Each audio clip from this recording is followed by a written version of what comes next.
And so, ladies and gentlemen, as the inspiration behind the investment conferences, and as the author of that investment target on that day in 2018, it is now my pleasure to welcome the President of the Republic, His Excellency Matamela Cyril Ramaphosa. I call on His Excellency to officially open this conference and give the keynote address. Mr. President, you are welcome to come up. The floor is yours. Ladies and gentlemen, please join me in welcoming the President.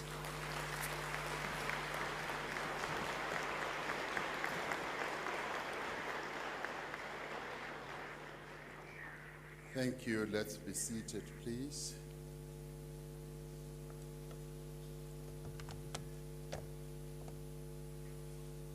Program directors, Deputy President of the Republic of South Africa, Honorable Paul Mashatile, Minister of Trade and Industry and Competition, Minister Ibrahim Patel, ministers and deputy ministers who are here in large numbers, which we are grateful for, the Secretary General of the African Continental Free Trade Area, Mr. Wamkele Mene, our premiers who are also here from various provinces in large numbers, the Mayor of the City of Johannesburg, ambassadors, high commissioners, business leaders, distinguished guests, and ladies and gentlemen. I'm really pleased to welcome you all here to this 5th South Africa Investment Conference. Your presence and participation at this investment conference is a clear demonstration that South Africa continues to be an attractive investment destination despite a strained domestic and global economic climate. The South African Investment Conference has continued to evolve and to grow over the past 5 years, as you heard from Minister Patel. In 2018, we set a bold and what other people call ambitious target to raise 1.2 trillion rand in investment over a 5-year period. This year's conference is an opportunity to reflect on the progress that we have made to achieve that goal. Given the state of the economy in 2018, and given that we were emerging from a decade of state capture, many thought it was an unattainable target.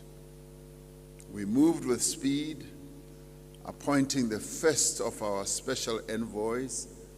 A number of them are here with us today, and we'll talk about them later, to engage with domestic and foreign investors on investment opportunities in South Africa. In the same year, the first ever South African Investment Conference took place.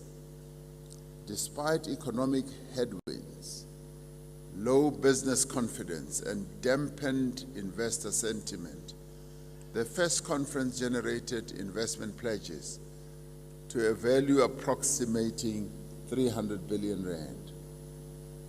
The value of investment pledges has continued to grow over the past 5 years. Since 2018, we have had to contend with a devastating global pandemic, damaging social unrest, several natural disasters, and a cost of living crisis, which has been worsened by the ongoing conflict in Ukraine. In addition, we are now confronted with the consequences of years of underinvestment, mismanagement, and corruption in our electricity, rail, and logistics sectors.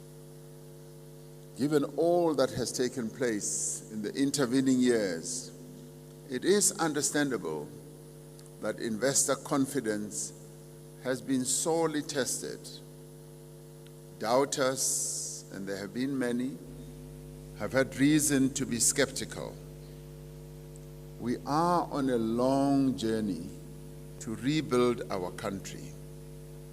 We are on a journey to recover the ground that we have lost, despite all the challenges and difficulties we've had. Our recovery is a mission that will take time to accomplish. We are on the recovery path, and we refuse to be daunted by the challenges that we face. We are confident that we will recover. We remain convinced that South Africa is an investment destination with significant untapped potential. And we are glad that many do see this untapped potential, and hence the presence of many of you here. We do believe that by leveraging our unique value proposition as a country and as a nation, we have the ability to attract higher levels of investment. In the midst of all the challenges we face, our ambition has not been misplaced. We do believe that the target we set in 2018 was also not misplaced either. The 4 investment conferences that have taken place to date have attracted 1.14 trillion rand in investment pledges. We expect that the investment announcements made here today will take this total beyond the target that we set 5 years ago. You watch this space today, and you will see how we will go beyond what we achieved in 4 years. While investment decisions often take several years to reach fruition, the investment commitments made to date have already resulted in substantial investment in the productive economy of our country. Almost 70% of the total number of projects announced since 2018 are either completed or on their way to completion. To date, approximately 460 billion of capital has been invested in new building factories, purchasing equipment, constructing roads, sinking mine shafts, and rolling out broadband infrastructure. What really stands out is the impact of these investments on the lives of South Africans who are now able to earn a decent living and care for their families. And the investments have spanned across all our 9 provinces, and they've covered 22 districts in our country, and a number of them have been at national level. Beyond the pledges made inside this conference hall, I've been encouraged by the investments that are happening in our economy and those that are being facilitated via Invest SA, our investment envoys who have been hard at work, our diplomatic missions, a number of whom are here today, our government departments, and especially the Department of Trade, Industry and Competition. Whether it is in business process outsourcing, tech startups, the automotive sector, green ammonia, green hydrogen, or in the construction of mega data centers, local and international companies are expanding their footprint in South Africa. Hence, we have almost 40 countries represented here today. It has been a core conviction of this administration that I lead that to create jobs, we must drive growth. And to achieve growth, we must implement fundamental economic reforms. This 5th South African Investment Conference affirms local and international investor confidence in the structural reforms we've been driving to improve the business environment. Together, working with business, and various other stakeholders, we identified the need for reforms that needed to be effected to move our economy forward. We have been busy at that. Some have been rather slow, some have been done on time, but we are moving forward. The energy sector remains our foremost priority. The lack of reliable energy supply weakens business and consumer confidence, but it also taints international perceptions about our country and affects investment sentiments and decisions. With a view to addressing the energy challenges that our country faces, we announced an energy action plan in July of last year. The Energy Action Plan presents a clear path to reduce the severity and frequency of load shedding, of blackouts as other people call it, in the short term and achieve energy security in the long term. The Minister in the Presidency for Electricity, whom I appointed recently, with the support of the Minister of Mineral Resources and Energy and the Minister of Public Enterprises, as well as the National Energy Crisis Committee, which resides in the Presidency, is overseeing the implementation of this plan. Our immediate focus is on improving the performance of our existing coal-fired power stations as they continue to provide the base load of our energy, including one nuclear energy power station. Demand-side management initiatives will receive elevated attention, including through consumer behavior, rooftop solar and facilitating embedded generation. We have been implementing wide-ranging reforms in the electricity sector to enable private investment in electricity generation and also to accelerate the procurement of new generation capacity from solar, wind, gas, and battery storage. One of these reforms regarding the removal of the licensing threshold for embedded generation has facilitated considerable private sector investment in the electricity sector that runs into billions and billions of rands.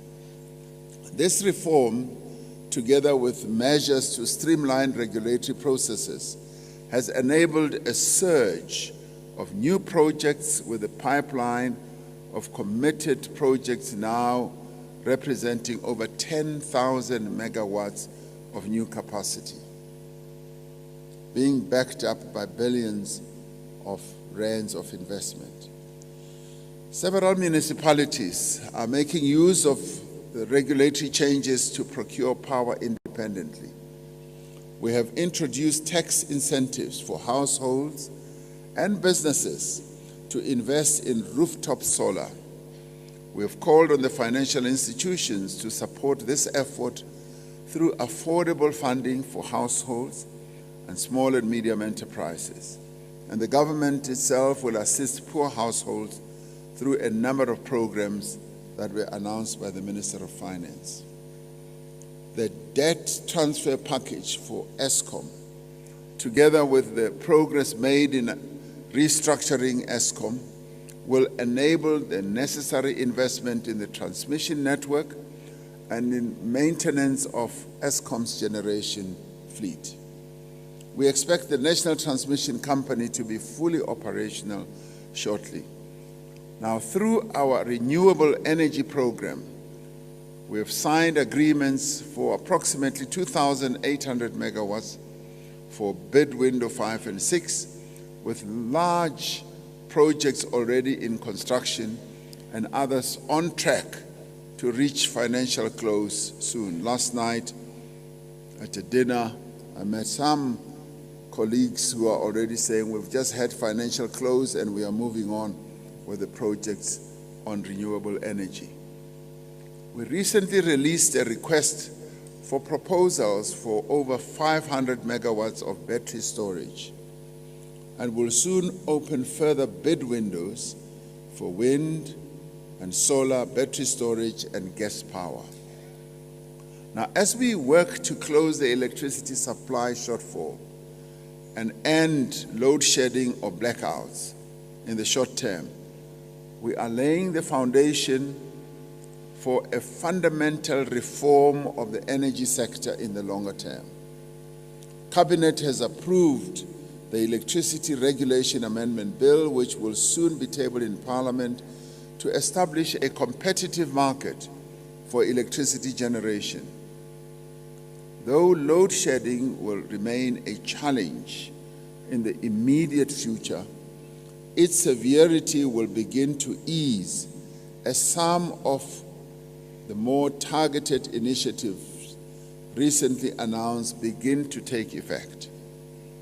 What we are witnessing in the energy sector is an undeniable surge of investment that will not only address the electricity supply shortfall in years to come, but will propel growth and create new jobs. Even as we speak,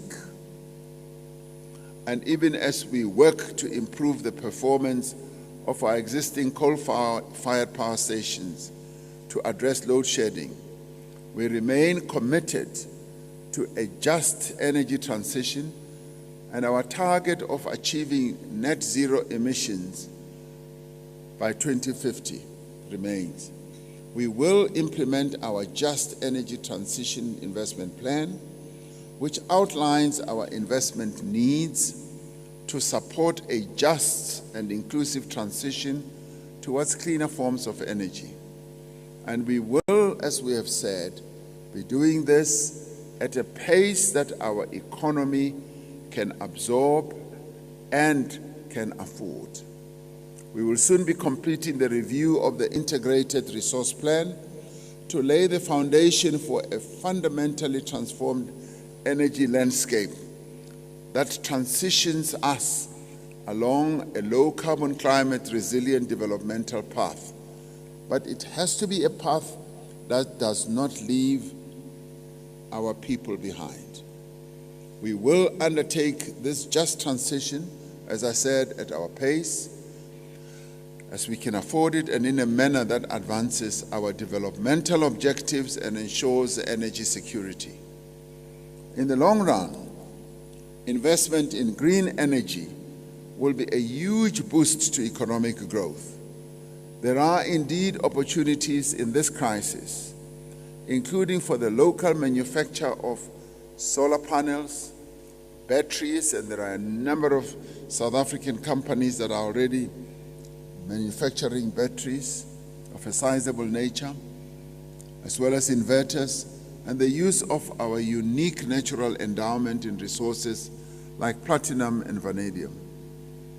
This will open up new opportunities for employment and the skilling and upskilling of workers, especially young people.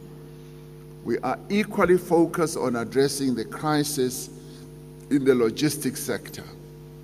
Transnet's railway and port constraints are significantly affecting the mining, agriculture, forestry, automotive, and manufacturing sector.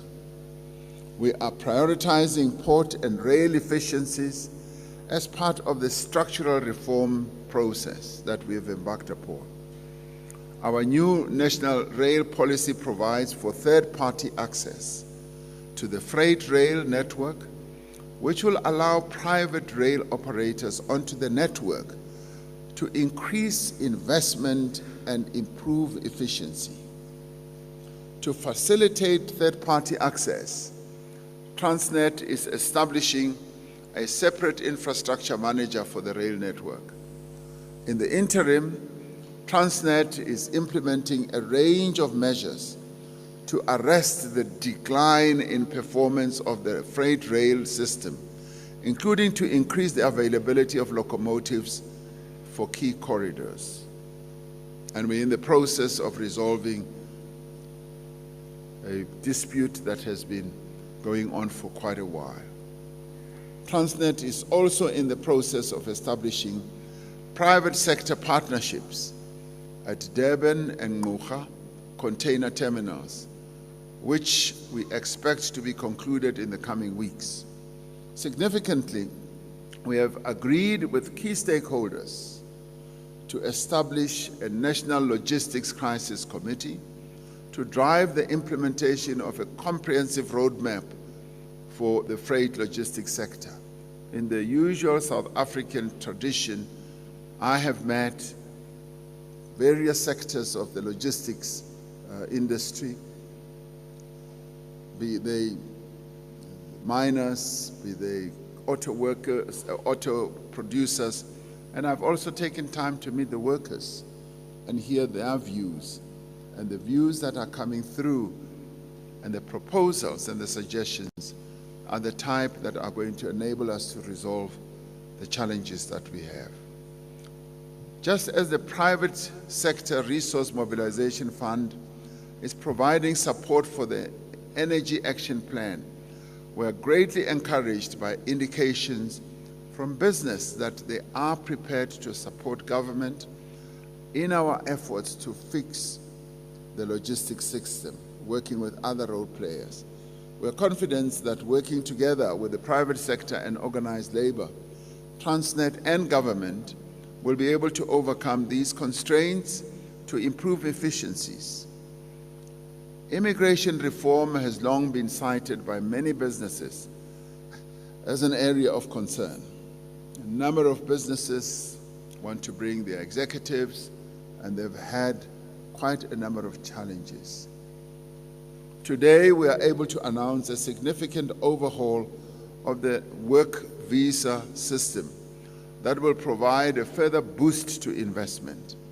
This includes decentralizing the adjudication of visa applications to foreign missions and streamlining application requirements to reduce the time frame for obtaining a work visa.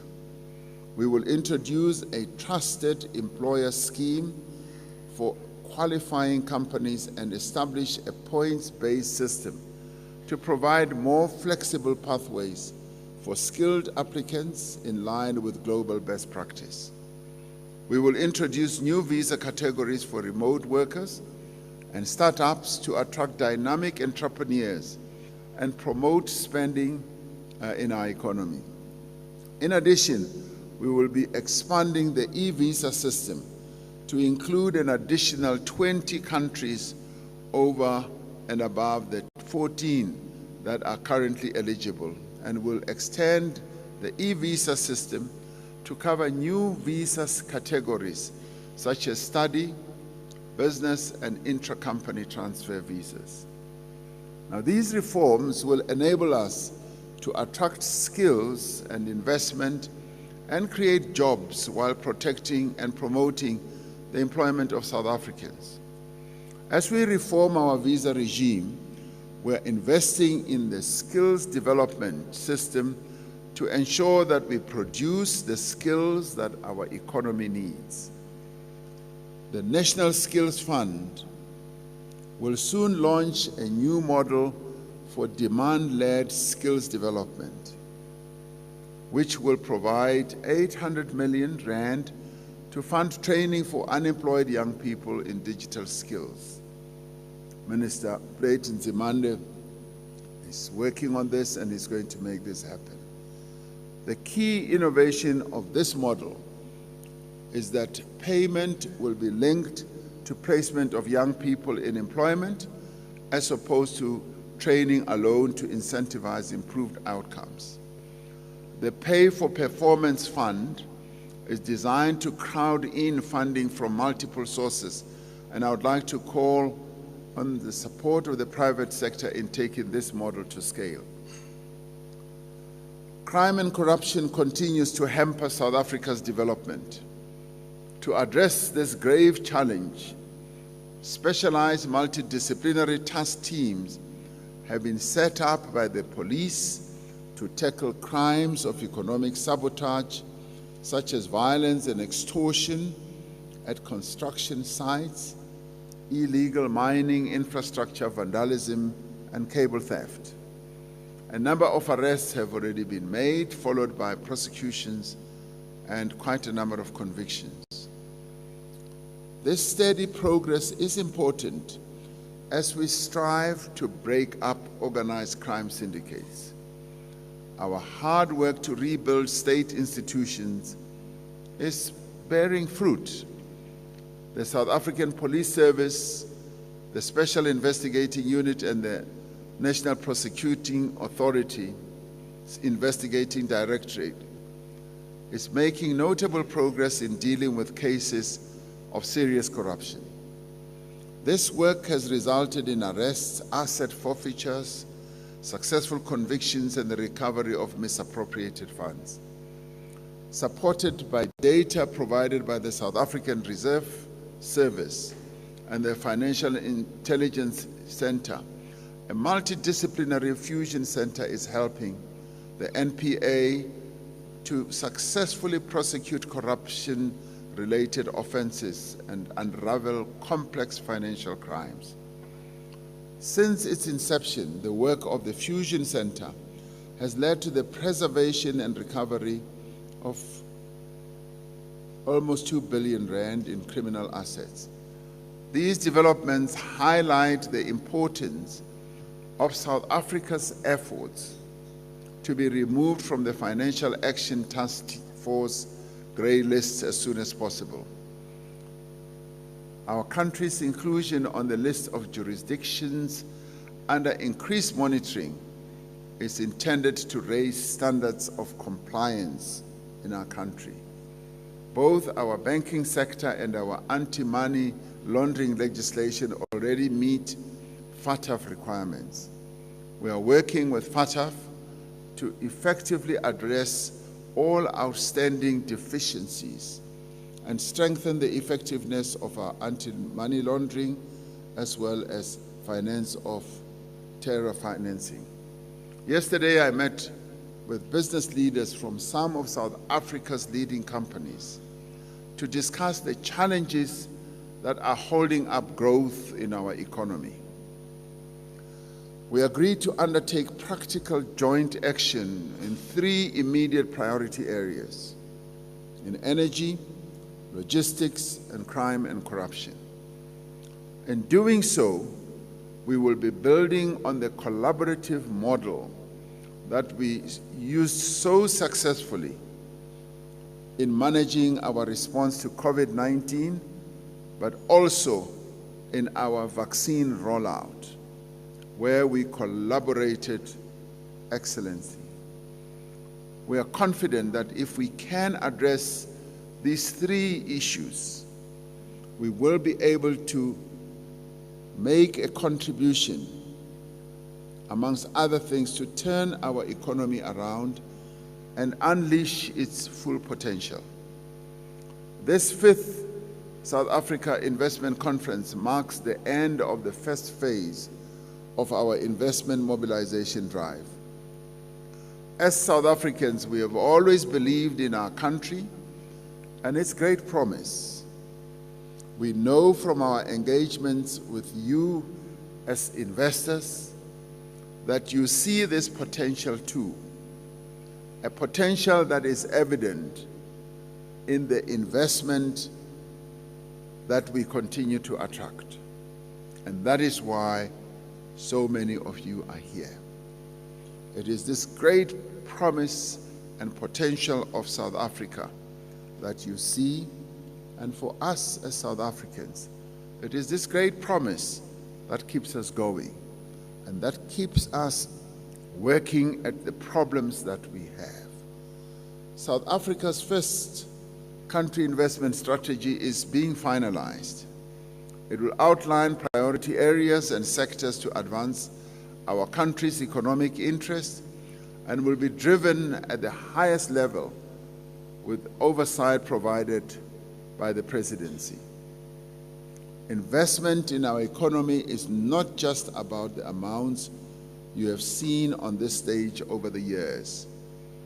When we expand the lens and take in the aggregate picture, we see some encouraging trends as well.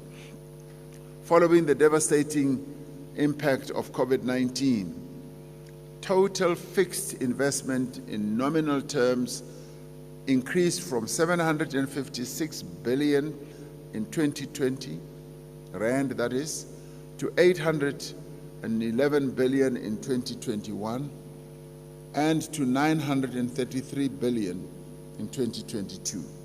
So there's upward movement. From historical data, we know that total investment in our economy over a 5-year period comes in at roughly about 4 trillion.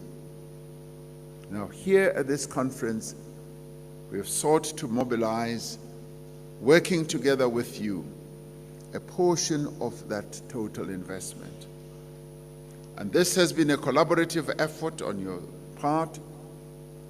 Building on this baseline, we will work towards a new target. As I announced in the State of the Nation address in February, we're now setting a new target to mobilize approximately 2 trillion rand in new investments over another 5 years period between now and 2028. The investments emanating from the 4 investment conferences held to date have stimulated industrial, technological, and institutional modernization in our country. These investments have supported the expansion of human capital and knowledge transfer and created more jobs and learning opportunities. Talking about expanding human capital, I had occasion to talk to the head of Google last night, and the attraction they have seen to South Africa, and to come here and invest and expand our human capital has been based on the fact that they see South Africa as an investment destination. With the achievement of our 1.2 trillion target today, we now cast our collective eyes up onto the horizon.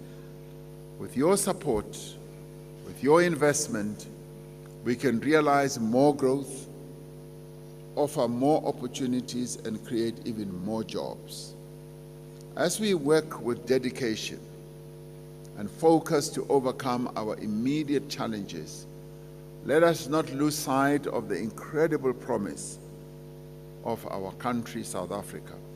I look forward to our deliberations in your getaway groups today, and also to the new investment pledges that will be announced. And I've heard that there are quite a number of exciting investment pledges that are going to be announced today. So this conference is significant, it is meaningful, and it is a conference that is taking South Africa forward. And I'd like to thank you for your presence here, but more importantly, I'd like to thank those who are going to announce their commitments. I thank you in advance, knowing that you make your commitments seriously, having discussed them in your own companies, and you look at growing your own companies, and also for us, creating more jobs so that we can address the issue of poverty and inequality in South Africa. So welcome to this conference, and have a wonderful day. Thank you very much.